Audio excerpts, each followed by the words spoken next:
مسجد میں حاضر ہو گیا ہے. یہ تو اپنے اپنے مقدر کی بات ہے نا. کوئی مسجد کے اندر پہنچ کے اللہ کی عبادت کر رہا ہے اور کوئی مسجد کے باہر بیٹھا اپنے غلام کا انتظار کر رہا ہے.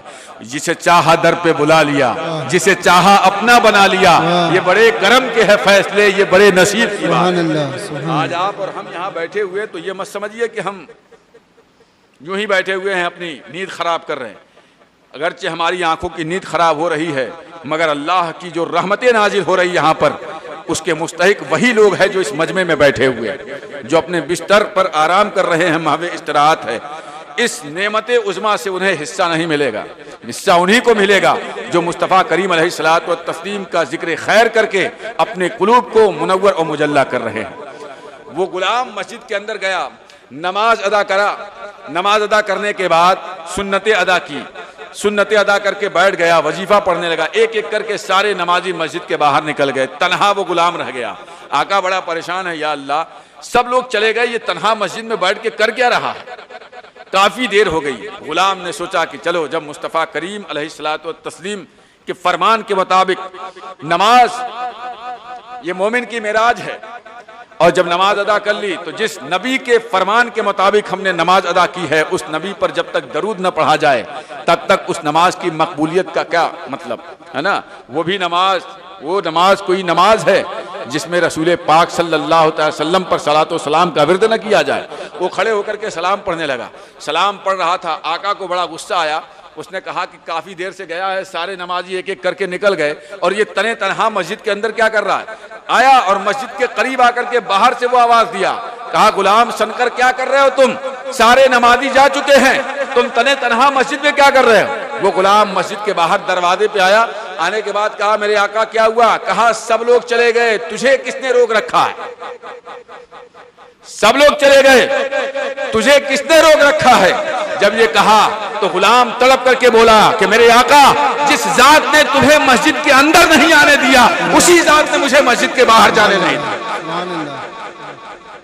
مسجد کے باہر یہ نمازیں ہم ادا کرتے ہیں تو ہم یہ نہ سمجھے کہ ہم بڑا احسان کر رہے ہیں, متقی اور پرہیزگار بن کر کے بیٹھ گئے کہ ارے ہم تو پورے محلے میں سب سے اچھے ہم ہی ہیں. اور ایسا ہوتا ہے, شیطان ورغلاتا ہے, تکبر اور غرور آ جاتا ہے. اخلاص ہونی چاہیے عبادت کے اندر, ہماری نمازوں کے اندر. اللہ تبارک تعالیٰ ہمیں اور آپ کو اخلاص عطا فرمائے. اس مجلس میں آپ تمامی حضرات بیٹھے ہیں, یہ یاد رکھیں یہ ذکر خیر کر کے ہم اپنے قلوب و اذہان کو منور اور مجلہ کر رہے ہیں. اور حضور صلی اللہ علیہ وسلم کا ذکر یہ حقیقت میں اللہ رب العزت کا ذکر ہے. جس نے مصطفیٰ کا ذکر کیا حقیقت میں اس نے خدا کا ذکر کیا ہے. درود پاک پڑھ لیجیے, اللہم صلی علی سیدنا و مولانا محمد معدن الجود والکرم وآلہ الکرام وابنہ الکریم مبارک وسلم. صلو علیہ صلاۃ و سلام علیک یا رسول اللہ یا حبیب اللہ صلی اللہ تعالی علیہ وسلم. معزز سامعین کرام, اللہ تبارک و تعالی نے اپنے محبوب صلی اللہ تعالی علیہ وسلم کو اس خاکدان گیتی پر جلوہ گر فرمایا. یاد رکھیں حضور صلی اللہ تعالی علیہ وسلم کا وجود یہ تین چیزوں میں منحصر ہے. پہلی چیز حضور صلی اللہ تعالی وسلم کی خلقت, جس کو بعثت محمدی کے نام سے خلقت محمدی کے نام سے یاد کیا جاتا, یعنی حضور کو دنیا میں, حضور کو جب اللہ تبارک تعالیٰ نے پیدا فرمایا. دوسری چیز ہے ولادت محمدی, حضور کی ولادت پیدائش جب رسول پاک صلی اللہ تعالی وسلم اس دنیا میں پیدا ہوئے. اور تیسری چیز ہے بعثت محمدی, یعنی رسول پاک صلی اللہ تعالی وسلم نے جب اپنی نبوت کا اعلان فرمایا. آپ جانتے ہیں پیارے آقا صلی اللہ تعالی علیہ وسلم کی تخلیق سب سے پہلے ہوئی ہے. کائنات میں اگر کسی چیز کا وجود ہوا ہے تو سب سے پہلے مصطفیٰ جان رحمت کا وجود ہوا ہے. حضور صلی اللہ تعالی وسلم سے پہلے اس دنیا میں کچھ بھی نہیں تھا. حضرت جبریل امین علیہ الصلوۃ والتسلیم ایک مرتبہ بارگاہ رسالت میں حاضر ہوئے, اور حاضر ہونے کے بعد بارگاہ مصطفیٰ میں سلام عرض کیا. پیارے آقا صلی اللہ تعالی علیہ وسلم نے پوچھا, جبریل ایک بات بتاؤ, تمہاری عمر کتنی ہے؟ تمہاری عمر کتنی ہے؟ حضرت جبریل نے عرض کیا, یا رسول اللہ یہ تو میں نہیں جانتا کہ میری عمر کتنی ہے, البتہ ایک ستارہ آسمان میں چوتھے حجاب پر 70,000 سال کے بعد ایک مرتبہ چمکتا ہے, اور میں نے اسے 72,000 مرتبہ دیکھا. ایک ستارہ آسمان میں 70,000 کے بعد 70,000 سال کے بعد ایک مرتبہ چمکتا ہے, اور میں نے اس ستارے کو 72,000 مرتبہ چمکتے ہوئے دیکھا ہے۔ اب آپ اندازہ لگا سکتے ہو کہ ہماری عمر کتنی ہوگی، حضرت جبریل کی عمر کتنی ہوگی۔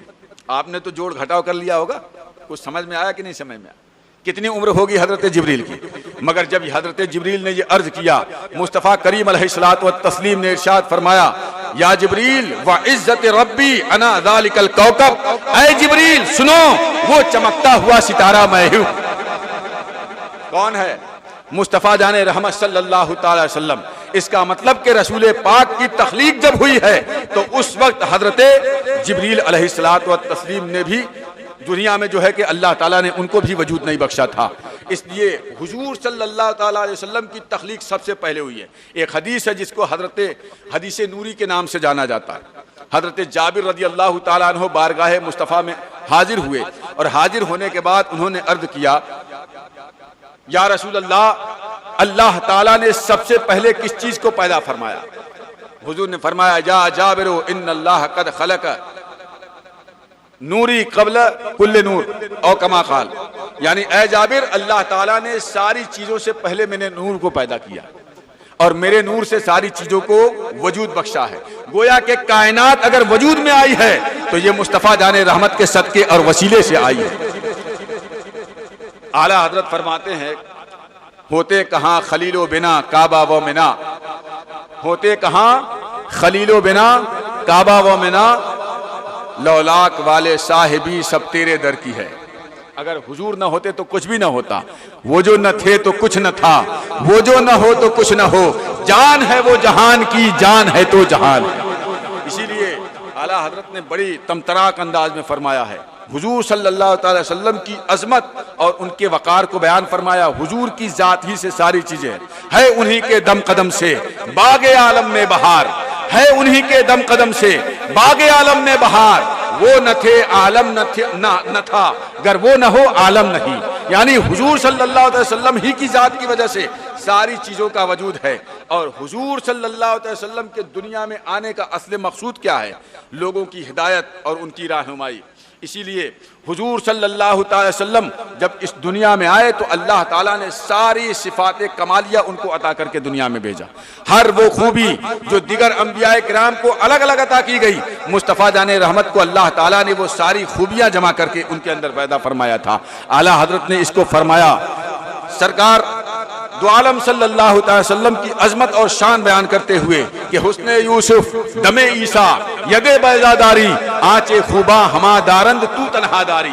یا رسول اللہ، اللہ تعالیٰ نے حضرت یوسف علیہ الصلوۃ والتسلیم کو حسن عطا فرمایا تھا، حضرت موسیٰ علیہ الصلوۃ والتسلیم کو اللہ نے ید بیضا عطا فرمایا تھا۔ اگر اپنے ہاتھ کو بغل میں ڈال کر کے باہر نکالتے تھے تو سورج کی طرح روشن ہو جاتا تھا۔ اللہ تعالیٰ نے انہیں عصائے موسوی عطا فرمائی تھی کہ جس کو زمین پر ڈال دیتے تھے تو اژدہا بن جاتا تھا، ہاتھ لگا دیتے تھے تو لاٹھی بن جاتی تھی۔ حضرت عیسیٰ علیہ السلام کو اللہ تبارک و تعالیٰ نے مسیحائی کا معجزہ عطا فرمایا تھا، کسی بیمار کے اوپر اپنا دست شفقت رکھ دیتے تھے تو اللہ تعالیٰ شفا عطا فرما دیتا تھا، کسی نابینا کے آنکھوں پر ہاتھ رکھ دیتے تھے تو اللہ تعالیٰ اسے بینا کر دیتا تھا۔ ہر نبی کو الگ الگ معجزہ عطا کیا گیا، مگر جب آپ کو اللہ نے پیدا فرمایا تو ساری خوبیوں کا جامع بنا کر کے پیدا فرمایا۔ ہر نبی کو الگ الگ معجزہ ملا، مگر مصطفیٰ کو اللہ تعالیٰ نے سراپا معجزہ بنا کر کے پیدا فرمایا۔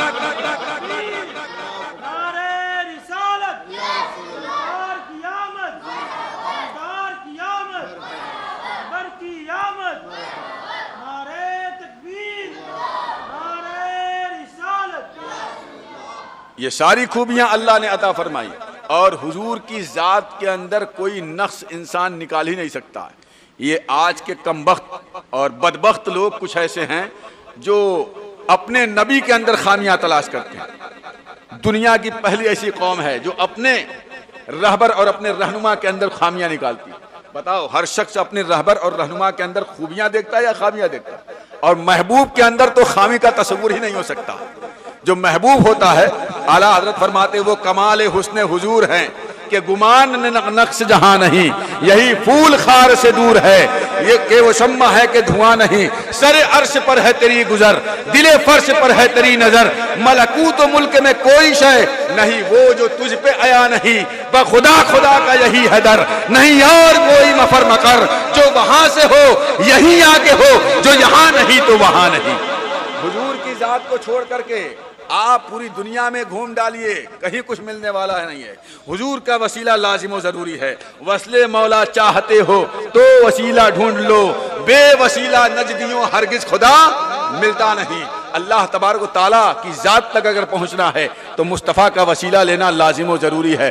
اسی لیے ہم نے صحابہ کو دیکھا ہے اپنی زندگی کے ہر موڑ پر رسول پاک کی بارگاہ میں حاضر ہوتے ہیں، حضور کی بارگاہ میں اپنی حاجتوں کو لے کر کے پہنچتے ہیں، اس لیے کہ صحابہ کا یہ عقیدہ تھا کہ مصطفیٰ جان رحمت کو اللہ تعالیٰ نے ساری کائنات کا مالک و مختار بنا کر کے دنیا میں جلوہ گر فرمایا ہے۔ اگرچہ حضور نے غریبی کو پسند کیا ہے لیکن مالک کل ہے وہ، اللہ تعالیٰ نے انہیں ساری کائنات کا مالک و مختار بنا کر کے دنیا میں بھیجا ہے۔ اسی لیے سرکار تاج الشریعہ نے فرمایا جہاں بانی عطا کر دے، بھری جنت ہوا کر دے، نبی مختار کل ہے جس کو جو چاہے عطا کر دے، اور ہوا میں اڑنے والے یوں نہ ادرائیں ندا کر دے، وہ جب چاہے جسے چاہے اسے فرما روا کر دے۔ حضور کی ذات وہ مقدس ذات ہے، ٹھیک ہے نا۔ اعلیٰ حضرت نے بڑے اچھے انداز میں فرمایا مالک کونین ہے گو پاس کچھ رکھتے نہیں، مالک کونین ہے گو پاس کچھ رکھتے نہیں، دو جہاں کی نعمتیں ہیں ان کی خالی ہاتھ میں۔ اگرچہ مصطفیٰ کریم کا ہاتھ خالی ہے مگر ساری کائنات کے وہ مالک و مختار ہیں، اللہ تعالیٰ نے ہر چیز کا انہیں عطا فرمایا۔ میں آپ کو آسان اور مشہور حدیثوں کے دائرے میں کچھ باتیں بیان کروں چونکہ وقت بھی بہت مختصر ہے۔ حضرت ابو ہریرہ رضی اللہ تعالیٰ عنہ صحابی رسول ہے اور حضور صلی اللہ علیہ وسلم کے بڑے چہیتے صحابی ہے۔ حضور صلی اللہ علیہ وسلم کی بارگاہ میں ایک مرتبہ انہوں نے شکایت کیا یا رسول اللہ میں آپ کی حدیثیں بہت سنتا ہوں مگر حدیثیں مجھے یاد نہیں رہتی، بہت جلدی فراموش کر دیتا ہوں۔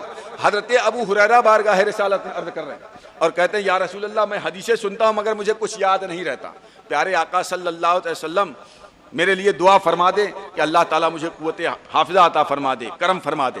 حضور کی بارگاہ میں حضور صلی اللہ علیہ وسلم نے حضرت ابو ہریرہ سے فرمایا ابسط رداءک یا ابا ہریرہ، ابو ہریرہ اپنی چادر پھیلا لو۔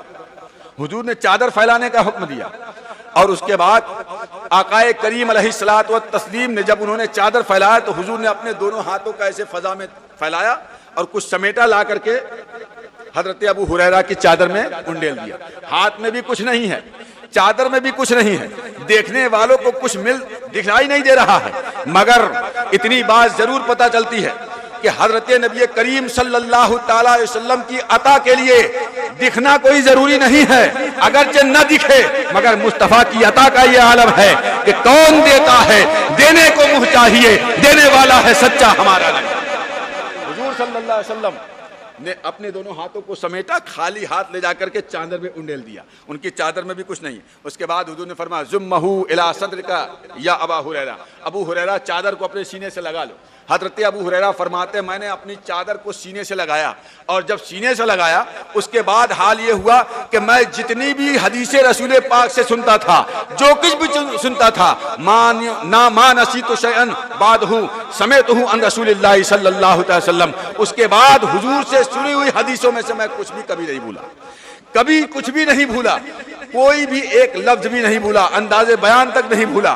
حضرت ابو ہریرہ رضی اللہ تعالیٰ عنہ کو رسول پاک صلی اللہ علیہ وسلم نے کیا عطا کیا یہ بھی لوگوں کو ظاہر نہیں ہوا، حضرت ابو ہریرہ نے کیا لیا یہ بھی پتہ نہیں چلا، مگر حضور کی عطا کا یہ عالم ہے کہ ایسی انہیں قوت حافظہ عطا فرمائی ہے کہ سارے محدثین میں اگر سب سے زیادہ کوئی حدیث روایت کرنے والا ہے تو وہ حضرت ابو ہریرہ رضی اللہ تعالیٰ عنہ کی۔ یہ حضرت ابو ہریرہ کو عطا فرمایا رسول پاک نے، عطا حضور کی فطرت میں شامل ہے۔ میں آپ کو بہت مشہور اور ایک واقعہ سناتا ہوں، مزیدار ہے، ذہن لگا کر کے سنیے۔ عدی ابن حاتم، حاتم کا نام سنا ہے؟ حاتم طائی کا نام سنا ہے کہ نہیں؟ حاتم طائی کا جب نام آتا ہے تو فوراً سخاوت کا تصور ذہن میں آتا ہے۔ حاتم طائی اتنا بڑا سخی تھا کہ وہ جب لٹانے پہ آتا تھا تو پورا خزانہ لٹا دیا کرتا تھا، یہ شان تھی۔ اس کا بیٹا عدی جب مسلمان ہو گیا حضرت امام حسین رضی اللہ تعالیٰ عنہ سے ملاقات ہوئی، دونوں آپس میں گفتگو کر رہے تھے۔ عدی ابن حاتم نے اپنے والد کی سخاوت کے قصے بیان کرنے شروع کیے۔ کہا یا حسین، آپ کو معلوم ہونا چاہیے میرے والد کی سخاوت کا یہ عالم تھا، وہ اس قدر عطا فرماتے تھے کہ لینے والا کبھی خالی ہاتھ نہیں جاتا تھا۔ اور اس کے بعد انہوں نے ایک واقعہ بیان فرمایا، کہا کہ میرے والد کے جو محل ہے اس محل کے اندر 7 دروازے ہیں، میں نے یہ دیکھا ایک فقیر ایک دروازے سے آیا، میرے والد صاحب کو آواز دیا، وہ آئے، اس نے کچھ مطالبہ کیا، انہوں نے اٹھا کر کے دے دیا۔ وہی فقیر اپنا حلیہ بدل کر کے بھیس بدل کر کے دوسرے دروازے سے آیا، جب دوسرے دروازے سے داخل ہوا اس نے کچھ طلب کیا، میرے والد نے اسے پہچان لیا کہ یہ وہی بھکاری ہے جو پہلے والے دروازے سے لے کر کے گیا ہے، مگر انہوں نے اس سے کچھ تعرض نہیں کیا، اسے پھر عطا کر دیا۔ تیسرے دروازے سے پھر بھیس بدل کے آیا، میرے والد نے پھر بھی پہچان لیا مگر اس سے کچھ تعرض نہیں کیا، پھر اسے عطا کر دیا۔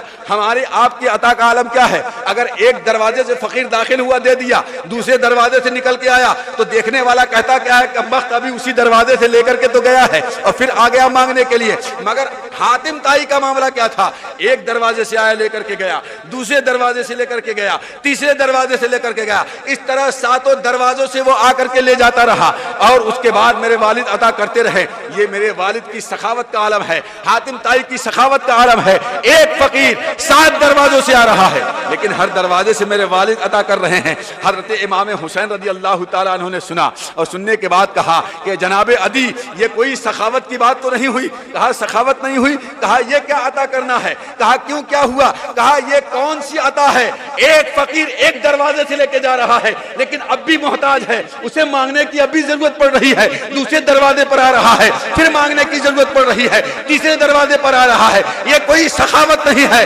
میرے مصطفیٰ کی سخاوت یہ ہے، میرے نانا جان کی سخاوت یہ ہے کہ جو ایک مرتبہ آ گیا میرے آقا نے اسے اتنا عطا فرمایا کہ کبھی زندگی میں اسے مانگنے کی ضرورت نہیں۔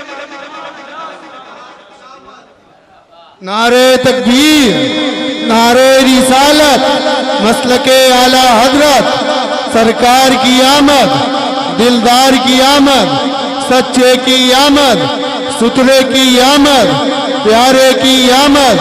نعرہ تکبیر، نعرہ رسالت، سبحان اللہ۔ میرے حضور کی بارگاہ میں جو ایک مرتبہ آیا حضور نے اتنا دیا کہ اسے دوبارہ مانگنے کی ضرورت ہی نہیں پڑی۔ یہ کون سی سخاوت ہے کہ ایک دروازے سے لے کے جا رہا ہے دوبارہ پھر ضرورت پڑ رہی؟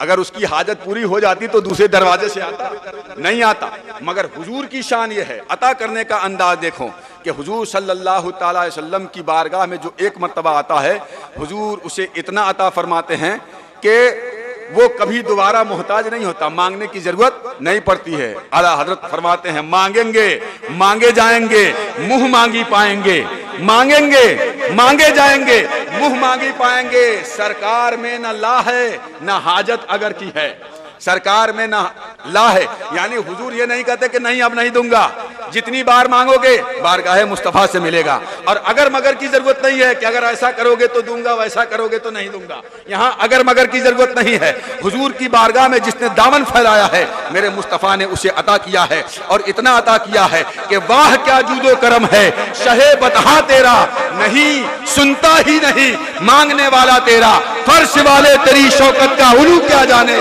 خوش رواں عرش پہ اڑتا ہے فریدا تیرا۔ یہ حضور کی شان ہے، میرے مصطفیٰ کی عطا ہے۔ واقعات کی روشنی میں میں بتاؤں آپ کو، حضرت ابو ہریرہ رضی اللہ تعالیٰ عنہ کی بہت مشہور حدیث آپ نے سنا ہوگا۔ حضرت ابو ہریرہ فرماتے ایک مرتبہ ایسا ہوا مجھے کئی دن ہو گئے کھانے پینے کو کچھ نہیں ملا، 3 دن مسلسل بھوکا پیاسا رہا۔ جب بھوک کی شدت محسوس ہوئی میں نے سوچا کہ شکم کی آگ کیسے بجھائی جائے، میں نے سوچا کوئی تدبیر اختیار کرنا چاہیے۔ کسی کے سامنے ہاتھ بھی نہیں پھیلا سکتا تھا اس لیے کہ حضور نے سوال کرنے سے منع کر دیا تھا، مانگنے سے منع کر دیا تھا۔ میرے ذہن میں ایک تدبیر آئی، چلو چل کر کے چوراہے کے نکڑ پہ کھڑا ہو جاتا ہوں، جب کوئی شخص گزرے گا تو میں اسے سلام کروں گا، وہ دیکھے گا میرا چہرہ پسمردہ ہے، کملایا ہے، نقاہت اور کمزوری لگ رہی ہے تو ہو سکتا ہے پوچھے کہ کیا حال ہے، کہہ دوں گا کھانا نہیں کھایا ہے، وہ کھانا کھلا دے گا، کام بھی پورا ہو جائے گا، مانگنے کی نوبت بھی نہیں آئے گی، دونوں کام، آم کے آم گٹھلیوں کے دام۔ حضرت ابو ہریرہ نے یہ تدبیر سوچی، جا کے